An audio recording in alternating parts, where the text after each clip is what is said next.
Berjumpa kembali dengan Ngopi Rabu Malam, kali ini yang ke-165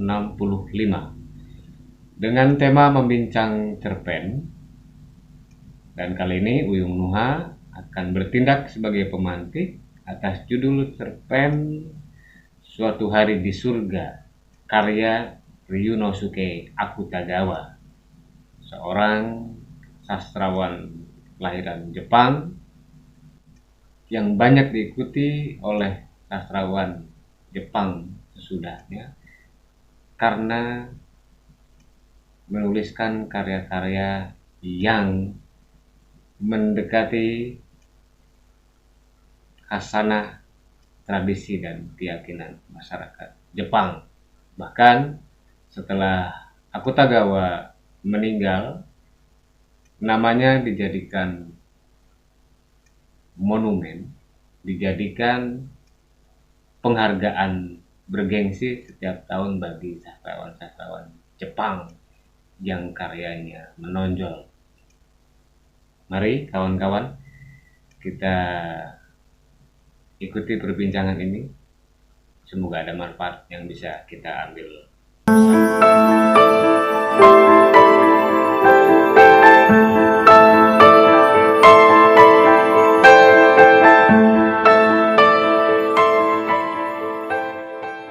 Saya ingin memulai dengan pertanyaan, kenapa memilih Suatu Hari di Surga? Kenapa bukan Rashomon misalnya, sebagai karya Akutagawa yang fenomenal, bahkan diterjemahkan ke banyak bahasa dan menginspirasi banyak sastrawan di seluruh dunia? Itu pertanyaannya. Pertanyaan yang sulit.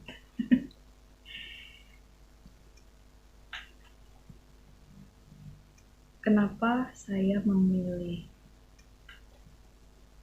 Suatu Hari di Surga dari kumpulan cerpen yang diterjemahkan oleh Anton Kurnia dan Atta Ferin dalam antologi Cinta Tak Pernah Mati, yang diambil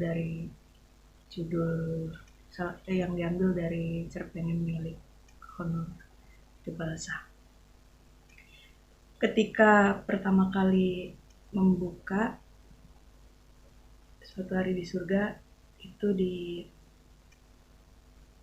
urutan pertama. Jadi saya tanpa berpikir panjang langsung menyukai ini. Kemudian mengapa tidak Rashomon? Saya pikir Rashomon sudah sering banyak dibahas mungkin ya, atau yaitu fenomenal diperbincangkan.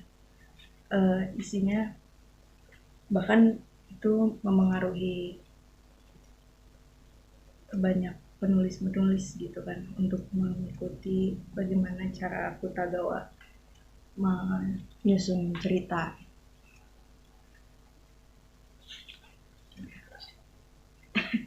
Dan di ini saya hanya ingin mengatakan, mengajak teman-teman tamasya kecil ke Jepang ke Jepang dengan Ryu ya, ke surga tapi belum tentu masuk meskipun pemegang kuncinya Ryu, atau ya dikenal luas sebagai Akutagawa. Ini saya merasa cerpen ini justru adalah memuat harapan gitu, memiliki harapan yang di antara Rashomon, karya-karya yang lain Akutagawa itu Rashomon, kemudian ada Hana, ada Kappa, yang semuanya itu berlatar belakang perjalanan bunuh dirinya Akutagawa gitu. Ada yang mengatakan seperti itu. Dan di sini saya justru melihat ada harapan, meskipun manusia selalu. Oh, pesan dari cerpen itu. Iya, berbeda dengan tulisan-tulisan Iya. Aku Tagawa yang lain yang cenderung fatalis gitu kan, yang cenderung pasti pasti pasti pasti kisah-kisahnya tokohnya tragis gitu. suicide gitu. Gitu. Kelam gitu. Nah di sini ternyata orang yang Ada sisi positif, bukan harapan. iya, ada sisi positif. Harapan itu kan sesuatu yang terkandung di dalam cerpen itu, ada ada ada ada energi yang memberikan harapan kepada pembaca, atau cerpennya itu sendiri merupakan harapan dari Aku Tagawa. Cenderung yang kedua, harapan dari Aku Tagawa yang selama ini menulis kisah-kisah tragis begitu kan. Yang yang latar belakang penulisnya juga Aku Tagawanya memang memiliki penyakit kejiwaan gitu, halusinasi, sehingga karya-karya yang lahir kemudian yaitu seperti Rasumun, seperti Hana, apa kemudian dan yang lain sebagainya. Sesimpel itu kah? Tidak sih, tidak sesimpel itu, tapi karya yang tragis disebabkan oleh sama penyakit jiwa, jiwa, sama persis dengan penulisnya gitu. Jiwa halusinasi. Ini seperti mekanik betul gitu loh. Iya, saya merasa tidak lepas dari penulisnya gitu. Apa yang karya yang dihasilkan begitu si dalam cerpen-cerpen Aku Tagawa ini gitu kan. Nah, ketika ya saya pikir cerpen Suatu Hari di Surga itu mudah dicerna, kemudian tidak membutuhkan apa ya, tidak membutuhkan tafsir terlalu. Iya, karena naratif sekali gitu. Karena apa? Misalnya kita tidak perlu mencari ini maknanya apa ya gitu di balik kalimat ini, itu tidak ada. Jadi semua saya pikir pure gitu. Bahkan menuliskan kebahagiaan itu ya bahagia gitu, menuliskan sedih ya sedih gitu, bukan dengan penggantinya gitu, tapi masih bisa enak dinikmati dan sampai akhir oh iya itu masih bisa dipahami gitu. Bahkan ini itu dikatakan sebagai cerpen anak-anak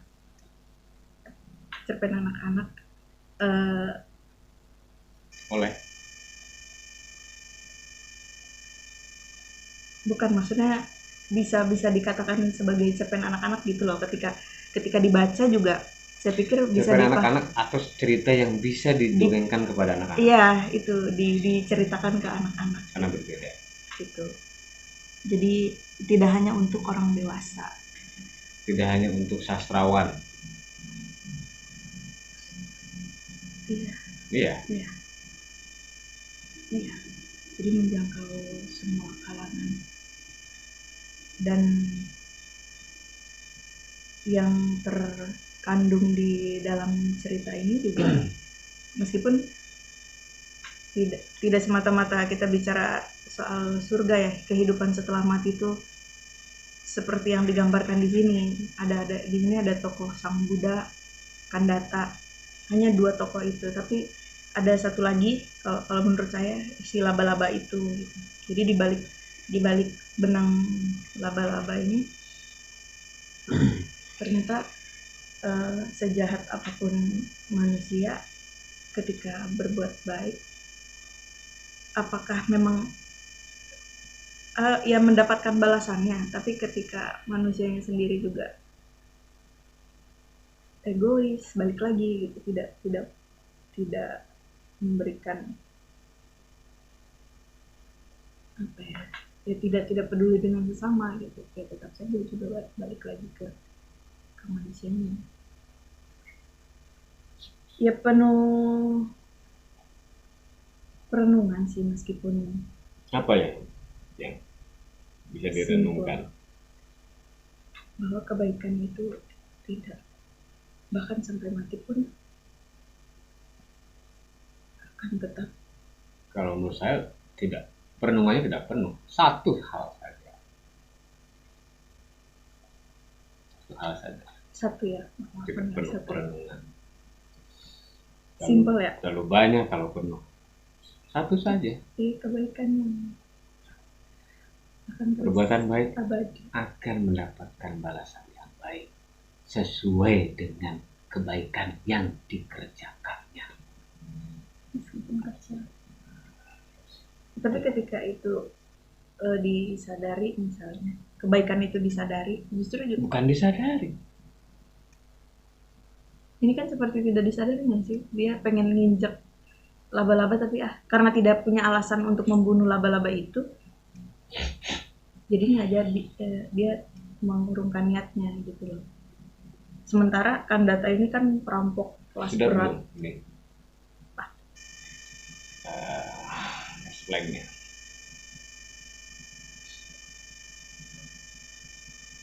Ini kan sudah jadi perdebatan. Jangan berdebat dong. Jangan berdebat. Udah selesai belum menjelaskan ininya. Tapi saya meluruskan aja. Udah. Oh, sudah ya sudah. Silakan. Ya, jangan berdebat. Berdebat untuk soal perspektif dan mengenai adegan ketika dia ingin menginjak laba-laba tapi nggak jadi, itu menurut saya menggambarkan masyarakat Jepang, kriteria masyarakat Jepang, bahwa Jepang juga kan punya keyakinan ketika menginjak laba-laba itu akan mendapatkan hal yang buruk. Kemudian di sana juga tersirat pesan untuk menghargai kehidupan sekecil apapun kan, karena di sini juga, dan dia pun membiarkan laba-laba itu tetap hidup karena berpikir bahwa sekecil ini pun dia mempunyai nyawa kan, kata Kak siapa tadi namanya? Kandata. Jadi di situ ada penggambaran tentang kasih sayang kepada makhluk yang lain, penghormatan terhadap kehidupan, dan Buddha sendiri di sini seperti yang dikenalkan pada masyarakat Jepang.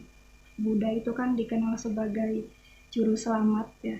Maka di awal-awal juga ketika dia melihat Kandata itu masuk neraka, dia ingin menyelamatkan Kandata itu karena pernah berbuat baik. Jadi ya benar tadi yang dikatakan bahwa sekecil apapun perbuatan baik itu akan mendapatkan karma yang baik juga gitu, balasan yang baik.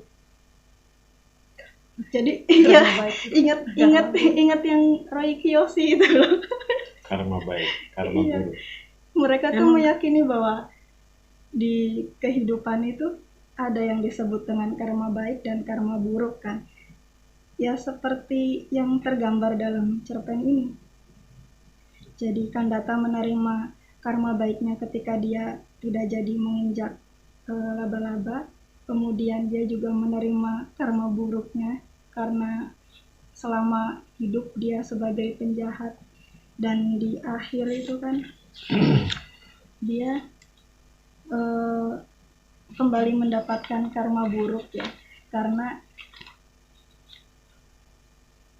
dia tidak ingin para pendosa yang lain itu mengikuti benang laba-laba yang sedang ia panjat.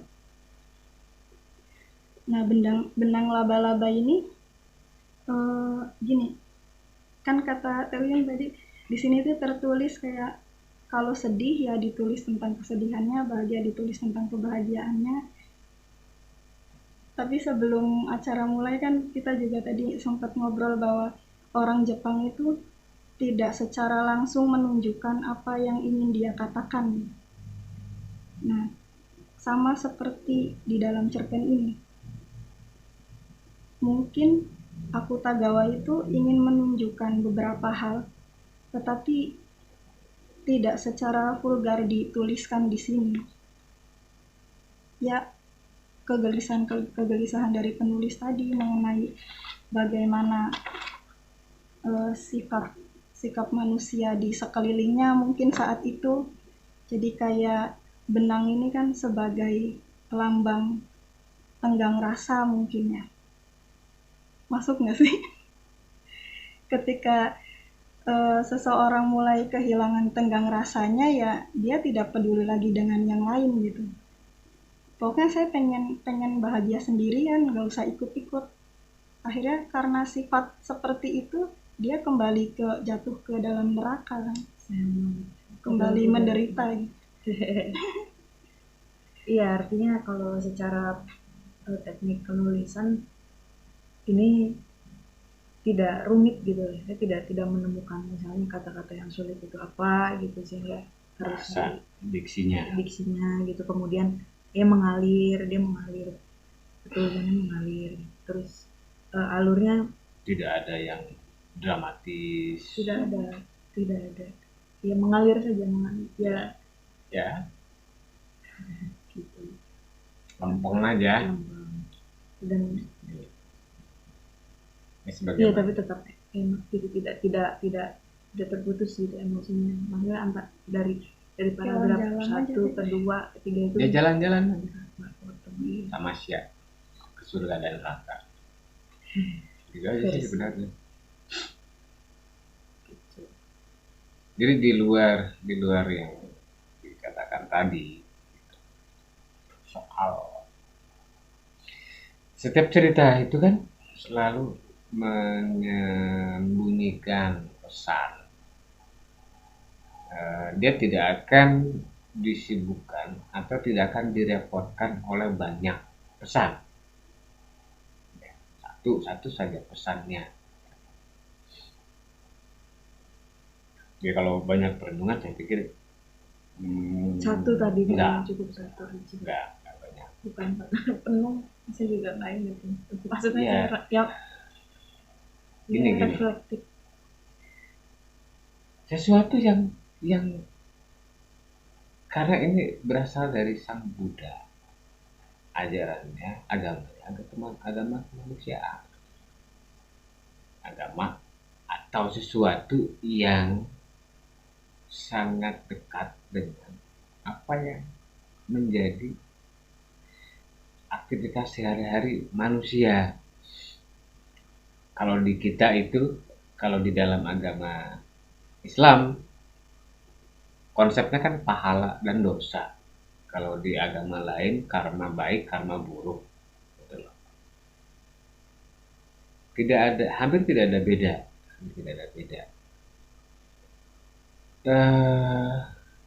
Di dalam keyakinan Islam ada beberapa riwayat, misalnya yang pernah menolong apapun itu, berbuat baik akan mendapat balasan. Tapi ini sama, yang berdosa akan mendapat balasan juga sama. Nah, cuma bedanya ini kan ruang yang berlangsung. Jadi kalau misalnya kita mau bandingkan secara sederhana dengan Islam, itu kan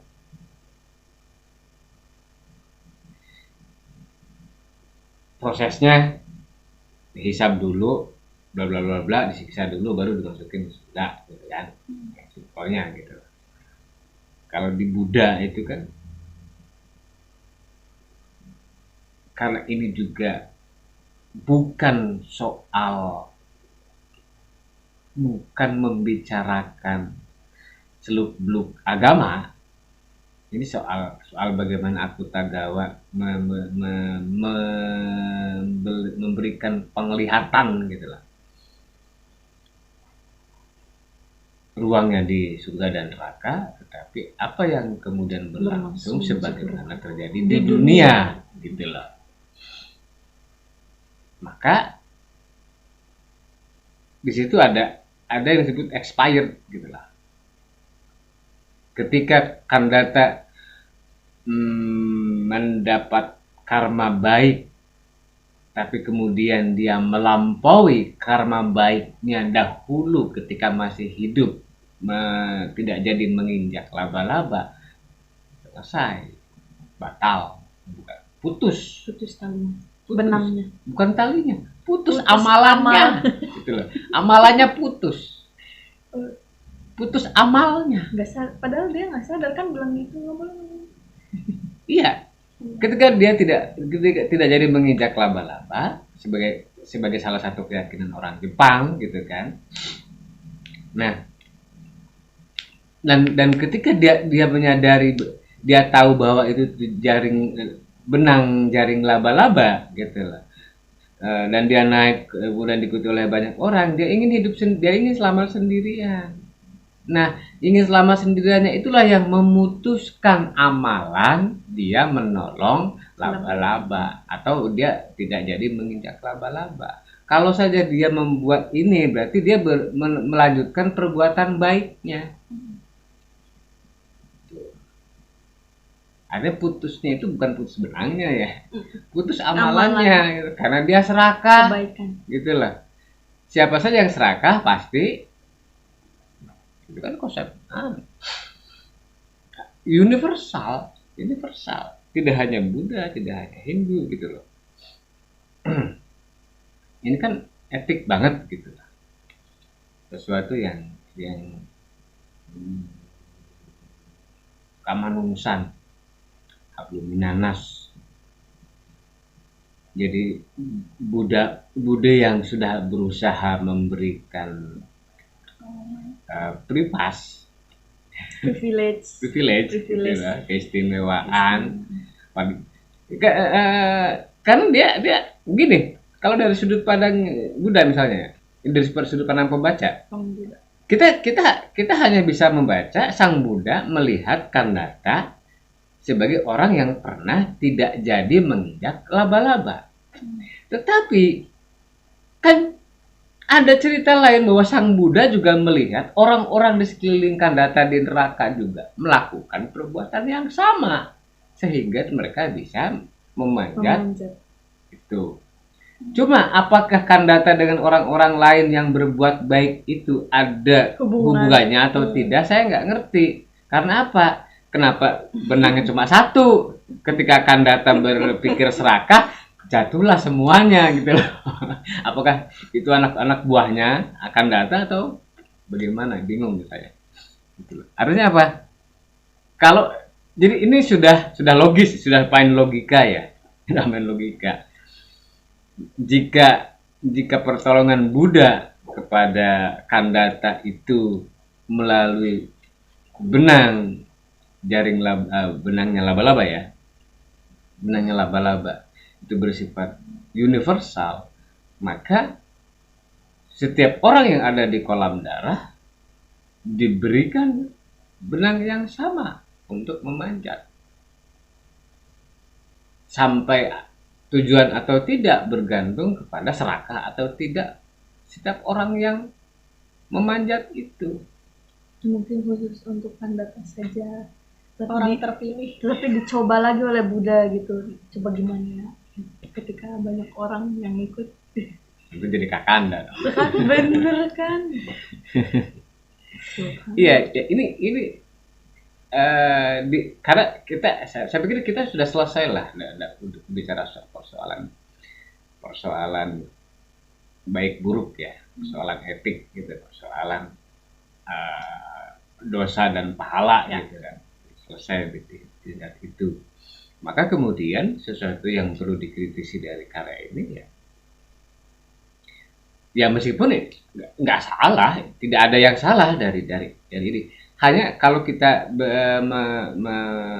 menyodorkan logika seperti tadi, maka kemudian apa jawabannya?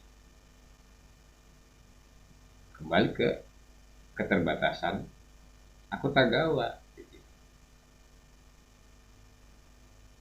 Jika misalnya ya karena ini menyimpelkan ya. Iya. Termasuk ini problem penerjemahan. Ya. Nah, ini lagi nih.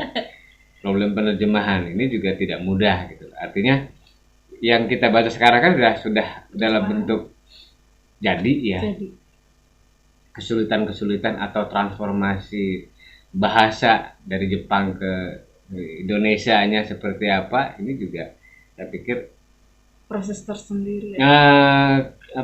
problem tersendiri gitu. Kita tidak bisa mengabaikan itu, barangkali saja tanpa mengurangi konten, tanpa mengurangi makna, ada beberapa ubahan, ada beberapa penyesuaian. Tetapi kalau melihat dari diksi yang digunakan, saya pikir tidak ada yang rumit, gitu. Tidak ada. Nah, yang justru kasihan kepada mereka yang berada di bawah Kandata gitu. Dosa mereka kan tidak sama dengan Kandata, tapi ikut terputus.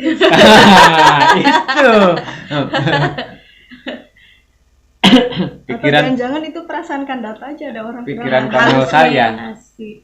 halusinasi orang-orang ini bisa halusinasi untuk menguji keserakahan atau tidaknya Kandata gitu kan. Ya, sekedar figuran aja gitu. Sebenarnya mereka nggak ada kaitannya. Nggak ada. Kalau dia sendirian kemudian berhasil, bukan putus, nggak ada alasan. Iyalah, nggak ada. Iya. Keserakahan. Iya, keserakahannya di mana? Kan Gitu. poinnya di situ. Sebab yang membuat dia serakah adalah ketika ada orang lain ikut, nggak boleh. Iya. Ini kan Kandatanya tokohnya jahat, terus tiba-tiba dia berbuat baik, tiba-tiba dapat pertolongan, menerima pertolongan itu, tapi akhirnya masuk ke kolam darah lagi kan? Enggak, dia bukan. kan masih punya sifat jahat juga. Dia tidak menyadari bahwa itu pertolongan atas kebaikannya di masa lalu. Iya. Enggak. Dia ujung-ujung aja karena dia, wah kalau saya Nemu bisa, ya nemu aja gitu. berhasil. Apa sih kalau nemu tuh? Gonima. Nemu. Rikas. Oh, bukan gosip ya. Gosip maling. Iya itu. Rikas, orang temuan. Gonima rampasan. Iya, dia seperti nemu aja gitu lah. Nah, makanya kemudian ya ini soal bagaimana Samar kalau di Islam itu kan enggak. Kalau kita beramal baik, sejarah. Bukan. Jangan pernah ibu jari saja nggak boleh tahu. Oh, ini. Kalau kita memberikan kebaikan lewat tangan kiri itu nggak boleh tahu. Artinya nggak boleh publikasi, nggak boleh riya. Ketika riya udah putus amalannya. Apalagi pakai upacara pemberian bantuan kepada bansos. Ya udah amalannya udah putus kayak gitu. Sama lah, banyak kejadian kalau kayak gitu. Termasuk misalnya yang pacaran terus bubar, aku tuh udah memberikan segalanya kepada dia tapi yang lain putus amalannya. Mestinya ya biasa aja, udah aja, jangan ditagih gitu. Itu ya apa sih, jadi ini bicara soal hidup, soal bagaimana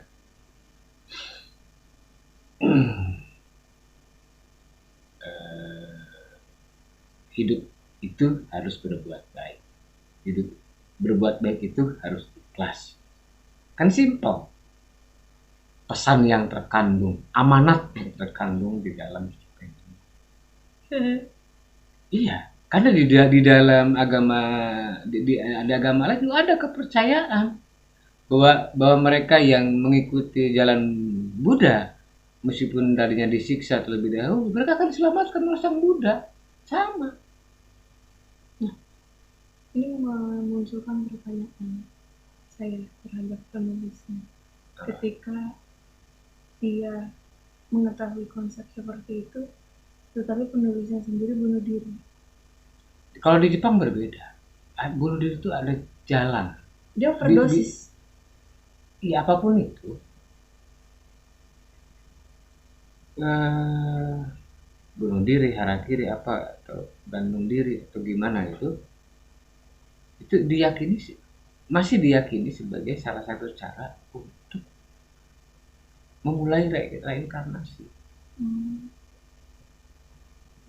Jadi salah satu cara baik-baik itu. Iya, dia artinya dia akan lahir kembali dengan wujud yang lain, dengan bentuk yang lain, dengan orang yang lain. Tetapi bentuk baru ini diyakini akan lebih baik. Berusaha untuk memperbaiki kesalahan-kesalahannya di masa lalu. Itu yang namanya reinkarnasi. Nitis ke siapa. Nah, kalau dia tidak membunuh dirinya, bagaimana caranya reinkarnasi? Mati sendiri bisa. Dia harus, jadi si ruhnya itu harus mencari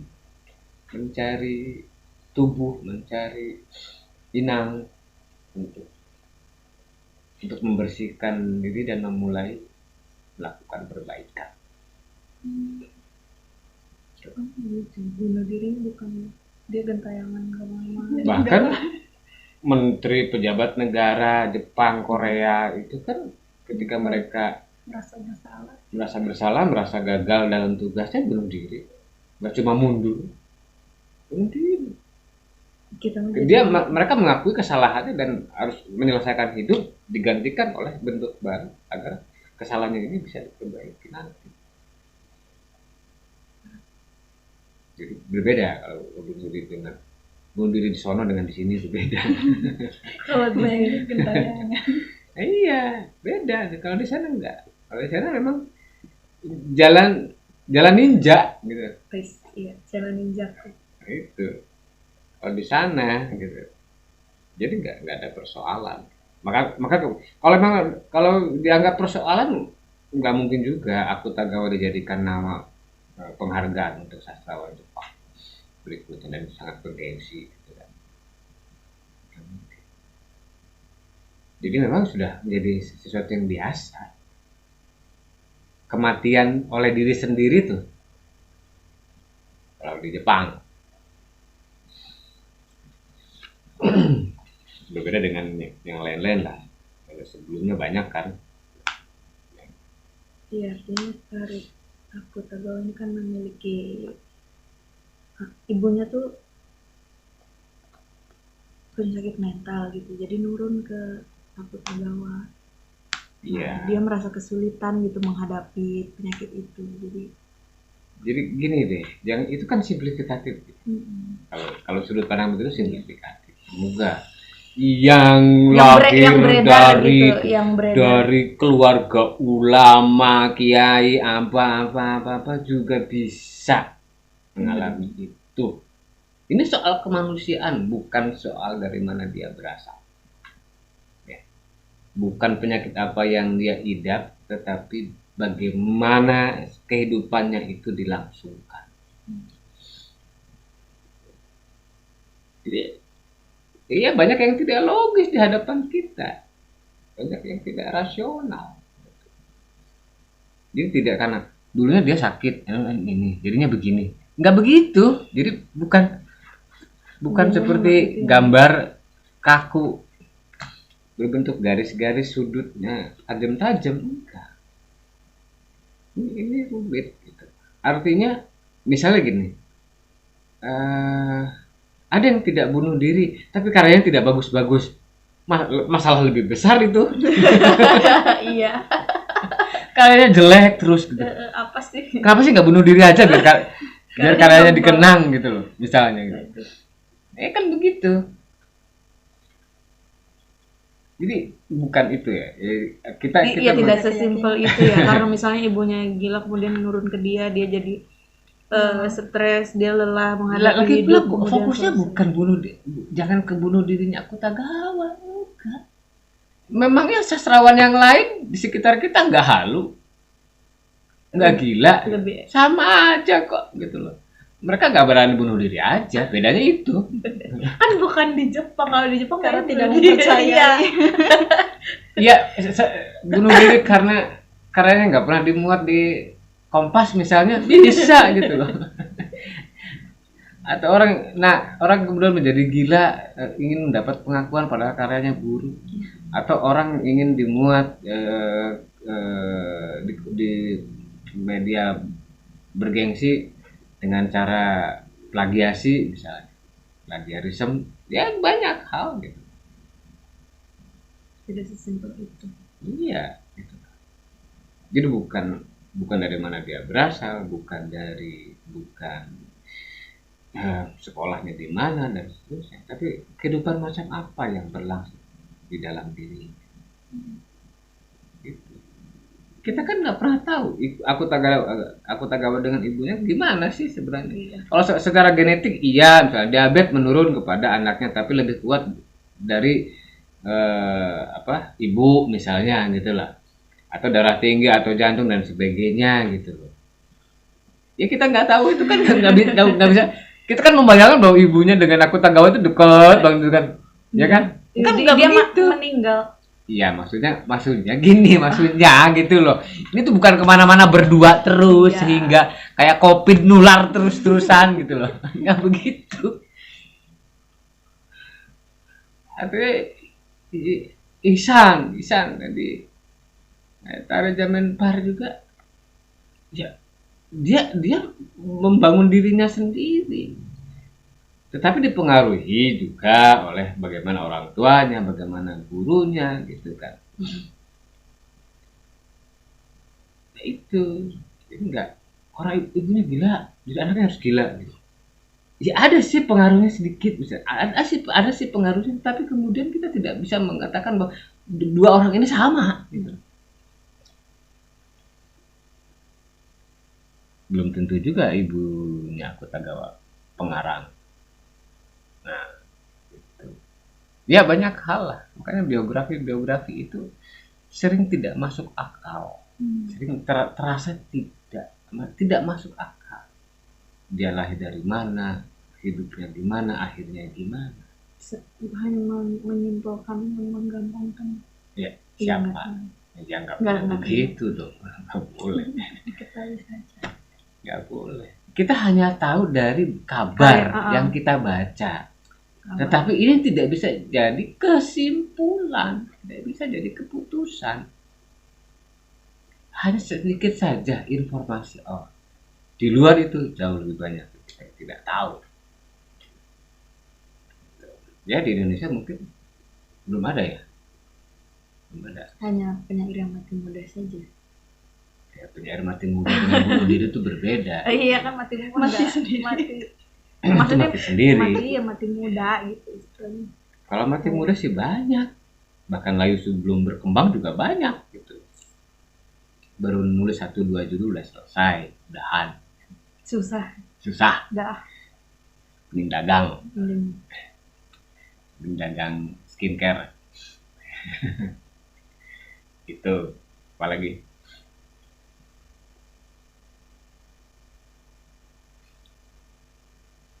Rashomon yang banyak plagiasi. Ya, tapi memang inilah karya itu begitu. Apakah karya yang bagus itu harus rumit? Harus sulit dipahami begitu. Mengandung banyak metafor. Wah, ini yang ceritanya melingkar-lingkar. Tokohnya wataknya kuat-kuat. Cerita aja. Saya membuat cerita. Kebanyakan karya menjadi buruk karena berpikir dan bertindak di luar kemampuan. Semampunya. Gue pengen kayak si Anu, ngomongnya gitu. Aku Tagawa kan jadi gampang banget sih bikin cerpen kayak gini doang. Jadi jangan rumit-rumit, jangan, makanya ini pelajaran lagi. Bagaimana yang disebut konflik itu apa? Konflik itu nggak mesti pertengkaran. Konflik itu bukan pertengkaran, nggak harus. Pertentangan yang namanya konflik, pertentangan, ketidaksejalanan, nah itu konflik. Nah konflik di sini apa? Keserakahannya kan datang, sudah, itu konfliknya. Karena dia serakah, akhirnya situasi berubah. Itu dibosan-bosan banyak kata-kata kan. Berhasil. Cukup satu kata. Berhasil. Ya makanya cocok untuk anak-anak juga. Bukan cocok untuk anak-anak. Jika dibacakan Seperti dongeng. Seperti dongeng seperti dongeng sebelum tidur, tetapi mengandung falsafah, mengandung nilai-nilai Buddhisme, gitu kan. Budi itu ya begitu. Buddhisme itu kan begitu, harus selalu berbuat baik kepada sesama manusia, kepada hewan, memelihara alam. Kayak gitu. Cukup. Ya. Ya sudah, kalau cukup. Baiklah, kawan-kawan di seluruh tanah air. Demikian tadi perbincangan kami mengenai cerpen Suatu Hari di Surga, karya Yunosuke Akutagawa. Mohon maaf jika banyak kekurangan. Insya Allah kita akan bertemu kembali Rabu depan. Terima kasih sudah mengapresiasi. Selamat malam. Wassalamualaikum warahmatullahi wabarakatuh.